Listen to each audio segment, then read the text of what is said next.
unit in the Faculty of Arts and Science. I was also on the bargaining committee team that negotiated the voluntary phased retirement program. Leslie, if you could advance to the first slide just to kind of cover the key points that we'll be looking at today. I'll start by giving a very brief overview of the program with a slightly deeper dive into some of the eligibility criteria and key features.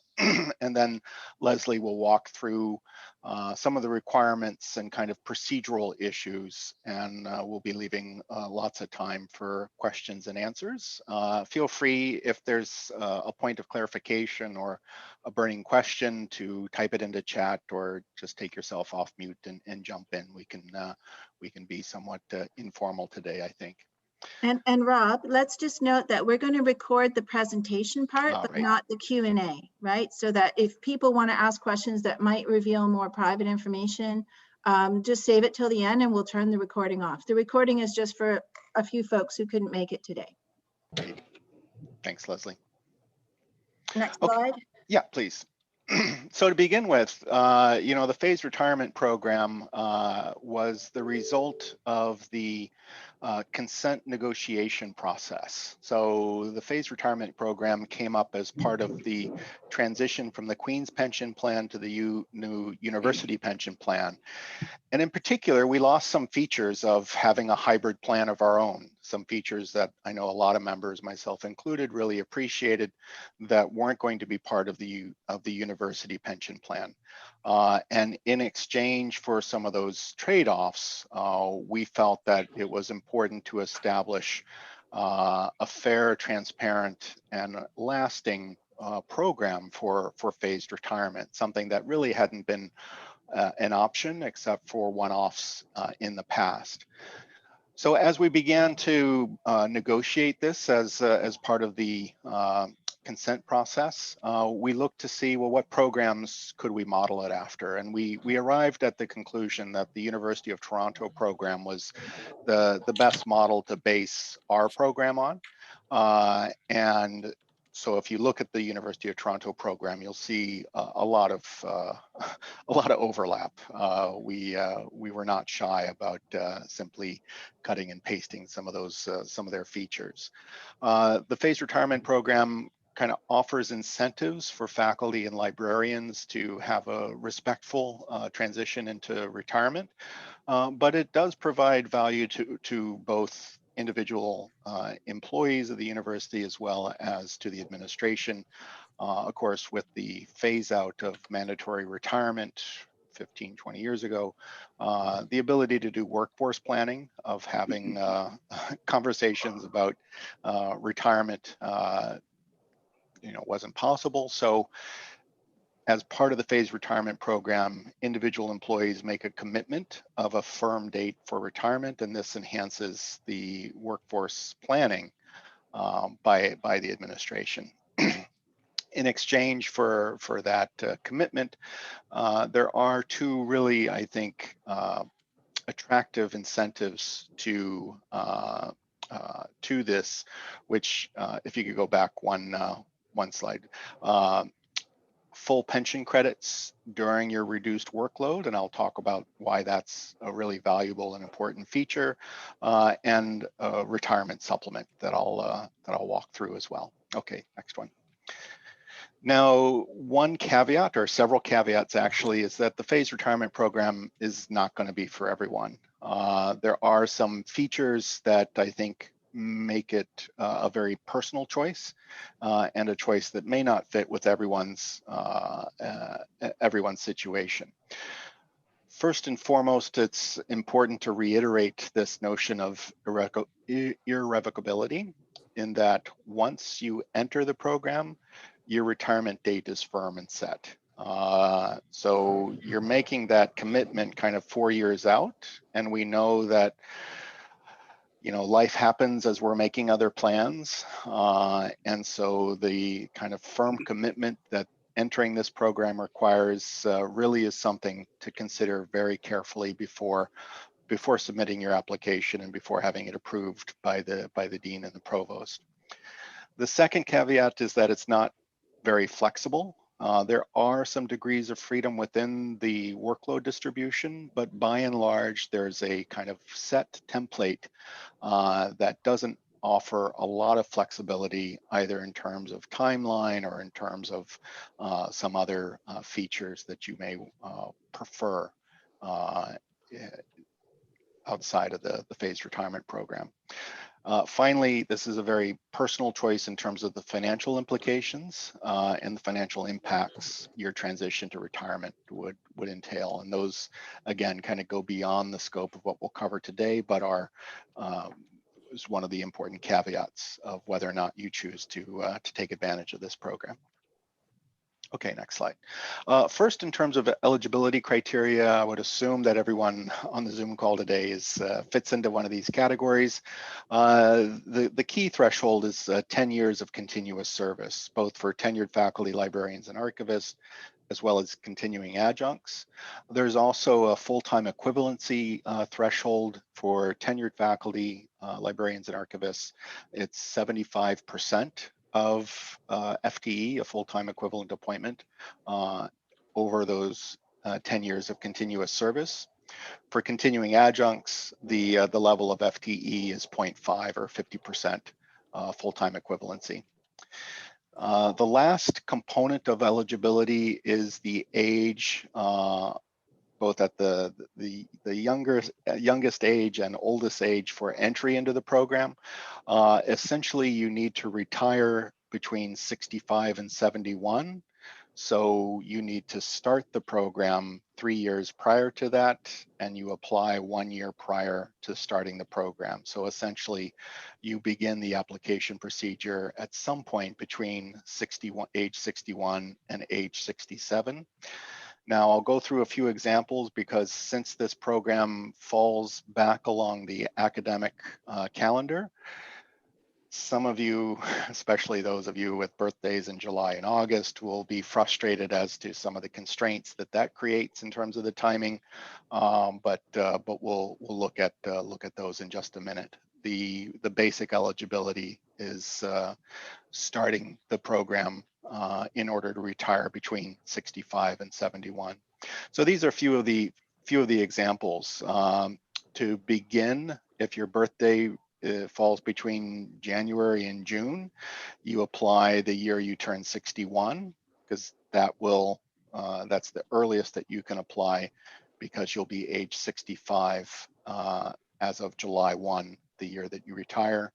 If your birthday falls in the second half of the calendar year, you apply the year you turn 62, and you'll be retiring the year that you at the age of 66, because your birthday falls after July 1st. In the latest category, it's not entirely irrelevant. We'll look at the next slide. But again, essentially, you need to retire such that your pension doesn't automatically activate before you complete the program. And under Canada Revenue Agency rules, you must activate your pension starting at age 71. Next slide, please, Leslie.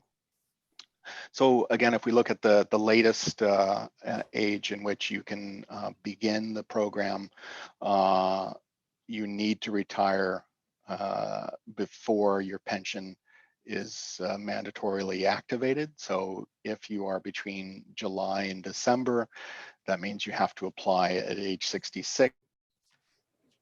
You'll actually be age 70 at retirement and turning 71 a few months after your retirement is activated. The program has three key features, three primary incentives for members. The first is a planned and kind of conscientious formula for reducing your workload over a 3-year period. Essentially, it's reducing your workload between a half and 2/3, and I'll go into more details in the upcoming slide on this. The caveat for reducing workload is that you can't pick and choose what areas of responsibility you can reduce.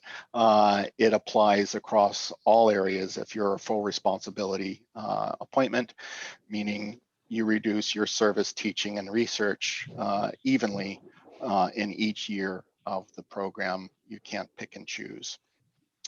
One of the most valuable, but it may not seem it on the surface, is the second feature, which is full pension credit during the 3 years. So being able to reduce your workload, let's say you're at a 50% workload 1 year, you're still getting pension credit of 100% of your regular salary. And the Queen's administration is paying the pension contributions on your reduced salary. So they're paying their half plus half of your pension credit for that year. So even though you've reduced your workload, you're not reducing your pension credit. And being able to add 3 full years of full pension credits has a tremendously positive impact on almost everyone's pension calculation that I've seen to date. So there's real value in having the ability to reduce your workload without having that negatively impact your earned pension credits. Finally, and this isn't a small item either, but it's perhaps not the central incentive for us, but the retirement allowance is equal to 75% of your regular salary at the point that you enter the program. And I'll talk a little bit more about some options on how you can take that retirement allowance. But how you take it, again, is a very personal question. There are tax implications, and I'll briefly mention those when I review that. Before getting into some of these other details, there is some clarification just to keep some of these terms straight in our own heads, because it can get very confusing when we start talking about nominal salary versus regular salary versus actual salary. By and large, stay focused on what your regular salary is.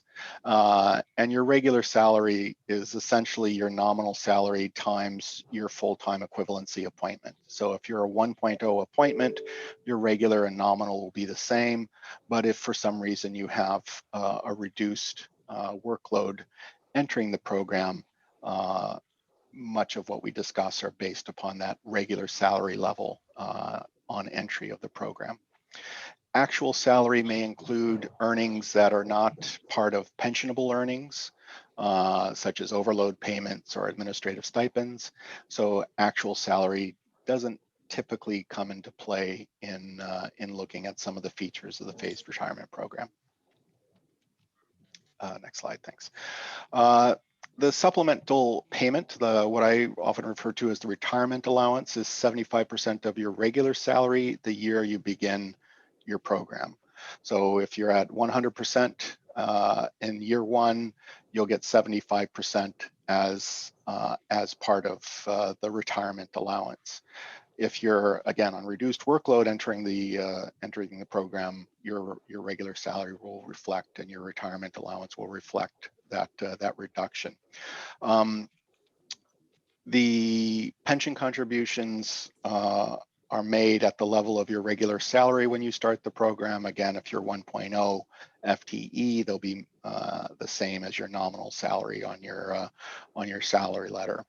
And you only pay pension contributions on your actual earnings. So again, if you're at 50% workload, you're paying your pension contributions for 50% of what you normally would. Queen's pays their normal half plus 50% of your pension contributions in that year. So again, in each year of the program, you will continue to earn 100% or full pension year credits for each year of the program.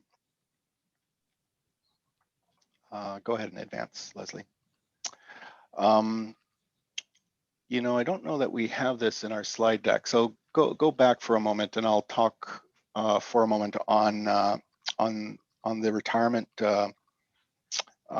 allowance, and I think you might have some detailed examples later on in your portion, Leslie, but there are essentially two ways. There are three ways, but two main ways to take your retirement allowance. You can take it in even chunks in each of the 3 years. So essentially, taking 25% of your salary in each year of the phased retirement program. In effect, if you are working at 50% workload in 1 year, you'll continue to earn 75% of your starting salary because of that retirement allowance. Now that retirement allowance in that scenario, if you take it as 3 even installments over the period of the phased program, you'll pay regular taxes as you normally would for earnings. The other major mode for taking your retirement allowance is as a true retirement allowance, meaning you retire and you get that as a lump sum, all 75% of your regular salary the day after you officially retire, so July 1st or July 2nd. And there are important tax implications for taking it as a true retirement allowance rather than spreading it out as supplemental income during the program. That's one of the reasons why we encourage talking to financial or tax advisors. That's a good question, Rick. Yes, and that's why, just to be clear, these calculations are all based upon your regular salary at the start of the program. You will likely continue to earn merit and across the board increases during those 3 years, but everything remains pegged on the benchmark of what your salary was at the beginning of the program. Now, what you actually earn will continue to increase, but in terms of the retirement allowance and those features, they are set at the year 1 entry of the program. Next slide, Leslie. Workload calculations can be a little confusing at first, and again, the basic theme to keep in mind is that over a 3-year period, we normally work, 300%, so 100% each year. And in this program, we essentially reduce our workload over that 3-year period from 300% to somewhere between 150% and 200% inclusive. It becomes a little more complex because you are allowed to take academic leave during, whether it's a 6-month or a full year academic leave, if you've earned an academic leave, and that is taken at, that has the equivalent of a 100% workload allocation for that year. So if you take academic leave in 1 year of your 3-year program, you're going to have to reduce your workload in half in those other 2 years. So 75-25, 50-50, something like that. And the reduction in workload scales to whatever your full-time equivalency was at the start of the program. So if you're a continuing adjunct and you start the program with the 50% FTE, you still reduce your workload, and it's scaled to that 50% FTE. So essentially, rather than working 150% over those 3 years, you're working somewhere between 75 and 100. I think that covers all the main points there, and I'll turn it over to Leslie on requirements and restrictions. Okay, disembodied head time. So I'm picking up with some of the requirements and restrictions that you have to think about. And then I've got some actual case studies, like little scenarios that sort of show you where the money lands. So we say, once again, it's irrevocable. And we say this repeatedly when helping people to figure out if this is the program for them. So once you've put an application in and that application is accepted, and we're waiting on a document that's going to give us more detail on timelines in terms of you apply July 1, when can you expect to hear back? when will you officially get accepted. But the document we saw in draft would suggest that round about the fall, so if you apply July 1 this year, 2021, round about, September, October, November, you would have finished all your negotiations and with any luck at all, find yourself accepted into the program. Once that happens, once you are accepted into the program, you cannot turn back. Like, that's it, you're rolling down the hill. And it sounds as if like, well, why would anyone want to turn back? Like, once you've done all your calculations and your due diligence and this is the program for you, it seems, a safe assumption to go ahead. But we know from the U of T example, because they've had this a bit longer than us, we know from the U of T example that things do happen to people that change their mind about retirement. So just to give you one very cogent and possibly, sad example, sometimes people plan to retire because they are syncing up their retirement with a partner. And there are great plans of travel and visiting kids and, possibly living abroad and so on. And then the partner dies and the person says, well, if I don't have work, what do I have? And they want to reverse the program. You're not allowed to. Like, Queens is not obliged to even consider such a request. It is really irrevocable. And the reason behind that kind of, that legal lockdown of your decision is that they're offering you a great deal of flexibility in your workload and also a supplement and all the, the bells and whistles of the program in return for planning certainty.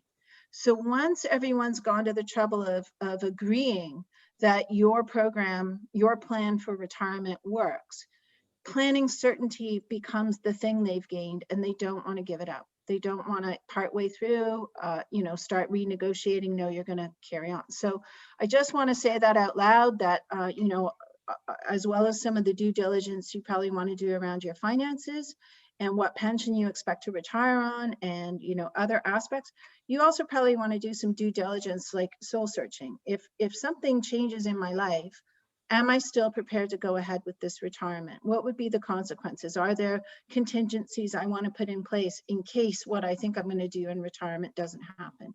So I just want to highlight that and make sure that people are doing some thinking around that. Okay, so you can earn and take academic leave during this program with some restrictions.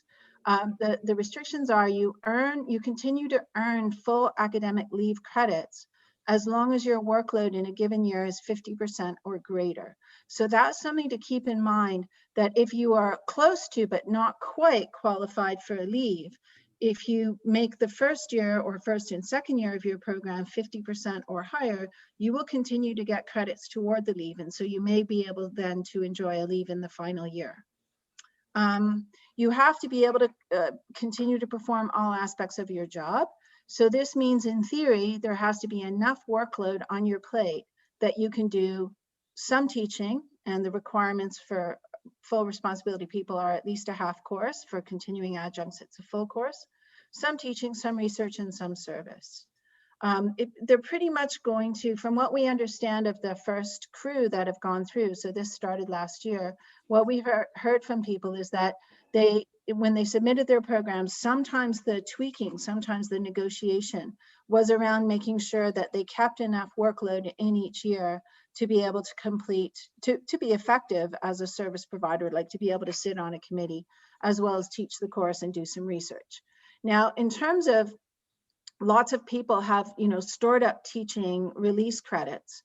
As far as we understand it, there's no restriction on using those teaching release credits. So you in theory keep enough workload to be able to teach, but if your unit owes you release, say from overload in past years, or from service that you've done, or dare I say it, CUFA release time credits, you can apply those. The only thing is that there is a requirement in the program that the unit can still function. So you may find that you're negotiating with your head in terms of how those service credits apply. And just be aware of that. So the university has sort of the final right to decide if your program allows them to continue to function. So don't get too excited about assuming that everything you want is going to happen. But that doesn't mean you shouldn't try. Like, my advice is always, well, put it down on paper, have an early meeting with the head, discuss what this might look like. and then push on through. If they say, oh yes, we can work with this, then you push on through and see if the dean of the, then approves it. Usually I think if the unit head thinks that it's okay, the dean is likely to follow suit. Okay, so I'm my own slide manager. Okay, so the deadline for the next round is July 1, and it's always the year before you want to begin the 3 years of phasing. So you may be on this call thinking this is not your July 1, maybe next year, but always think of it as a sort of a 4-year thing, even though it's a 3-year phasing. So you have to be a year out already thinking, already having done your due diligence and already having put your plan on paper. I strongly recommend that before you commit yourself to making this application, you consult with Queen's Pension Services. So, play around with the online pension calculator to see what difference it makes to get those 3 extra years of full credit versus, retiring now if you're eligible. So have a look there. If you have a complex situation in any respect, make an appointment, go and see a pension advisor at the Queen's Pension Service office and talk through, what this would look like for you. We also strongly advise, and none of us CUFA folks can give you this advice, and we won't. It would be in poor exercise of our professional judgment. You also need to get financial or tax advice, particularly on how you want to use that supplement payment. So one thing I want to add, and this is a newly sort of resolved matter between the parties. So we try to, do everything up front and put it in the letter of agreement. But of course, best laid plans, there's always elements that show up once you enact the program. So one question that came up this year that we have resolved is the matter of dues. I've frozen. That's why I'm stalling out. I don't see myself move and it gets very discombobulating. Is the question of dues payments. So whenever people get a retiring supplement or severance payment after employment ends, CUFA has no business collecting dues, right? That is not employment income. But CUFA does collect its dues on all employment income. So what the parties have agreed, and this is in compliance with what is done at U of T, if you take the supplement payment as 3 equal payments as you're going along, so you can trigger them at the end of June in each of the first 2 years, and then the third one would actually spill out into a post-retirement payment as you get it in July. But the ones that you collect while you remain fully employed at Queen's, you will pay dues on, because it is salary income. Okay, so if that is if that sticks in your craw in any respect, then you have the option of taking it fully as a retirement supplement after your employment ceases. So just to sort of throw that fact in. So the standard application form. Now, here again, we are waiting on an information bulletin that's going to help you. Yeah, I'm just going to answer that right now, Rick. So the university prepared a new information bulletin and slightly tweaked the form, having seen it in use for a year. And we have pushed and pushed and shoved and pushed to get a hold of that so we could share it with you today. We've not yet got a hold of it. I will do one more push and say, do you want people using the form as it appears in the LOA, or are you going to circulate a new one? I will do that, this week through May. All you can do, the form, such as it changes in very minor respects. So you can go ahead and begin to figure out how you would fill out the form in the LOA. And then if we get confirmation that they're going to release a new form, we'll definitely let everybody know. But it won't be substantively different. It just differs in small kind of administrative ways. 1.5. Oh, okay. Like I'm hang on to that one for just a sec if you don't mind, because when we get into those examples, we may be able to answer it. Okay, so the standard form asks you to outline these things. You have to get approval by your unit head, which in some cases will be your dean. And the teaching plan has to work for the unit. So this is what I was saying. You may have all the teaching credits in the world, but if you cutting completely out of teaching for 3 years means the unit can't offer a program, you may not find that your plan is approved. And so you may have to work out other uses for your teaching credit. okay? Now, in terms of when they can turn you down and when they can't, so they can turn back an unworkable program, okay? So if you're proposing something which actually doesn't meet the criteria and or the unit cannot function, they can turn you down.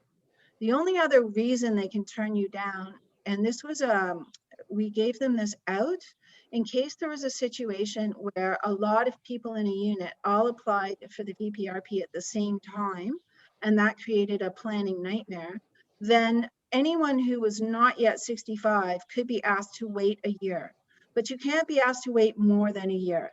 So if you're applying under 65, under age 65, and you intend to retire sort of by 65, 66, 67, you may find that if your head, has a legitimate reason, they can say, I need to ask you to wait a year. But when you put that plan in next year, presuming it allows the unit to function, they can't turn you down again. So they can only deny you once if you're under 65.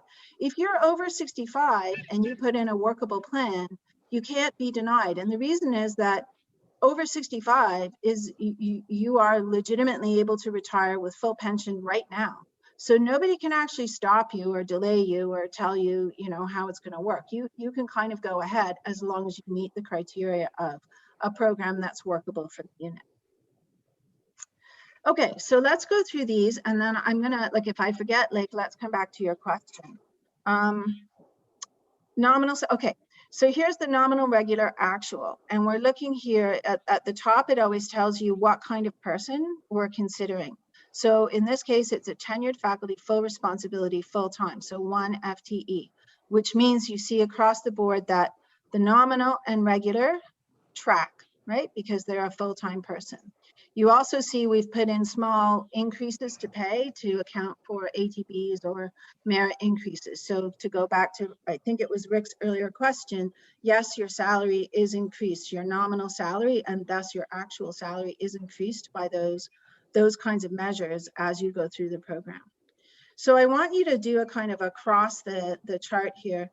The retiring supplement is 75% of regular salary in year one. So if we go to regular salary, 150,000 in year one, that's how we get down here in the corner, the retiring supplement. And you're going to see how that changes depending on where you're starting with your regular salary. So in this case, the person has decided on a total workload of 175%. That's great. It's between 150 and 200. They're going to work 50% in the first year, 100% in the second year because they're doing a full sabbatical leave, and 25% in the last year. So what we've also tracked here is whether you're earning academic leave credit, earning a full credit because it's 50%. That's enabling a full year academic leave in the second year. At 25%, no credit is earned, but it doesn't matter because it's the final year.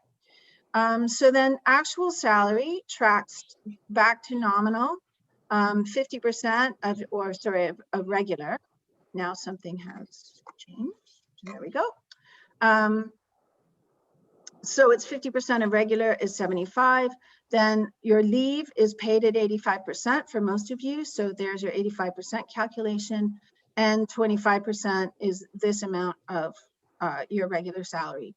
Please note that it gets confusing with leaves because you get paid sometimes at a less than 100%, but workload calculations and pay calculations are distinct. So your pay can fluctuate this way and that way.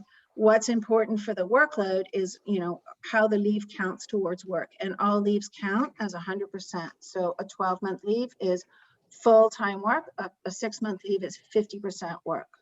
And one thing to note as well is if you take a 50% or 6-month leave and don't do any other work, because that's all the work you're going to do in a year, you're going to want to average out your pay, ask Queens to average out your pay over the full 12 months. Otherwise, you would have periods of time when you receive no income whatsoever. So to get back a little bit to your question, Lake, if you had 3 6-month leaves that you wanted to use in year 1, year 2, year 3, that might work as long as your head and Dean agree, but you would be making 50% of your salary over the whole 12 months. Like you'd have to average the pay you got during your leave over the whole 12 months.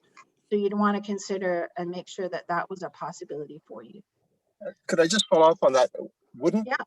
your pay be averaged anyway, or do we have to ask for the payments to be averaged over 12 months? It wouldn't be averaged anyway. I think you would have to ask. So if you, but I would advise you, so I have actually, this question has come up with people. I have advised them to ask to average the pay over the 12 months so that there are no administrative glitches with you coming on and off salary and having your pension contributions calculated appropriately. Like just my sense of the complexity of PeopleSoft and the trickiness, like I don't know how they would remind themselves to put you back on pay and then take you off pay. So I think you would be safer administratively to just stay on the full 3 years with that pay averaged out.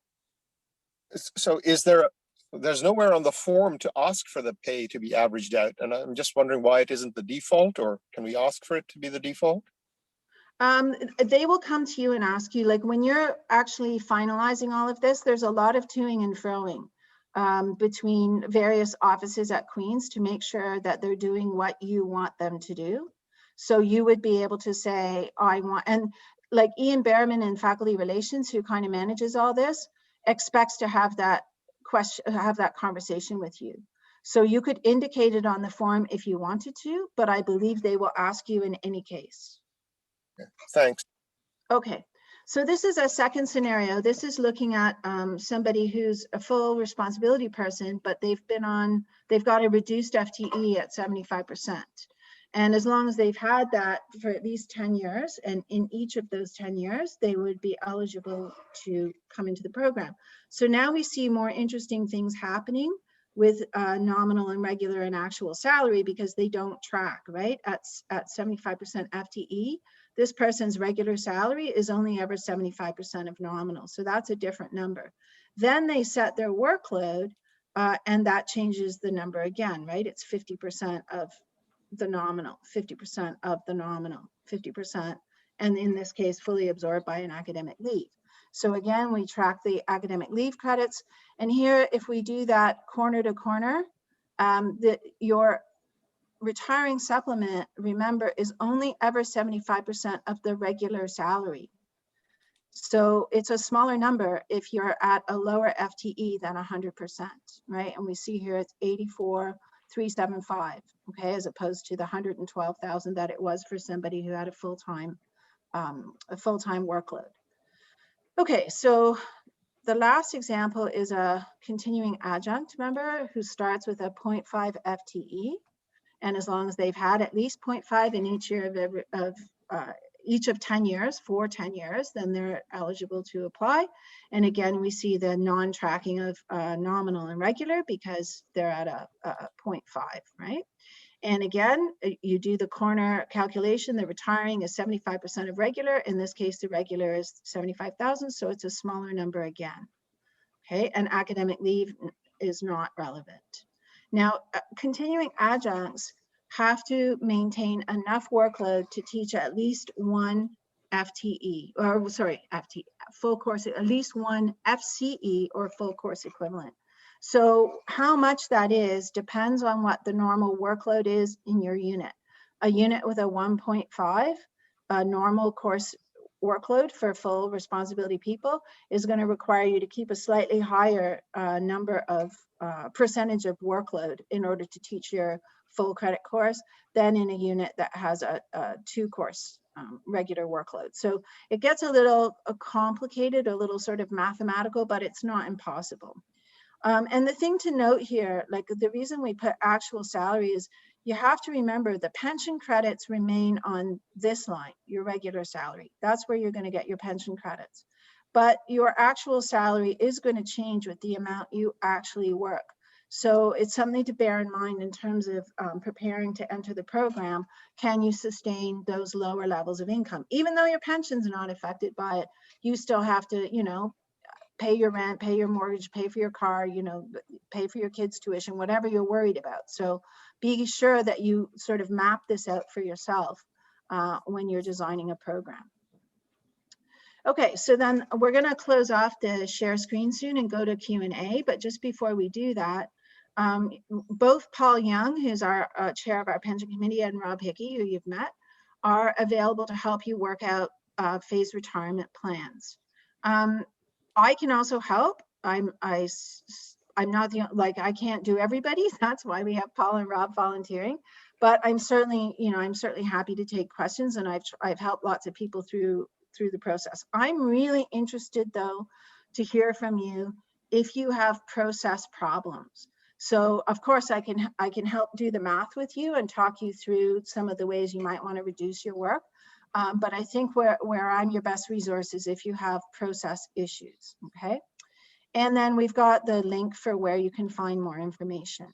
So if everyone's okay with that, does anyone want to go back to those example slides, which would be the reason to keep this open?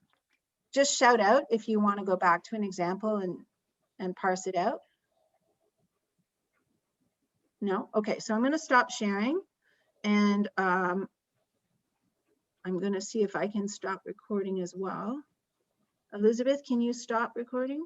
Yes, I have stopped the. Okay. I'm trying to. It's not letting me, Leslie. Okay, yes.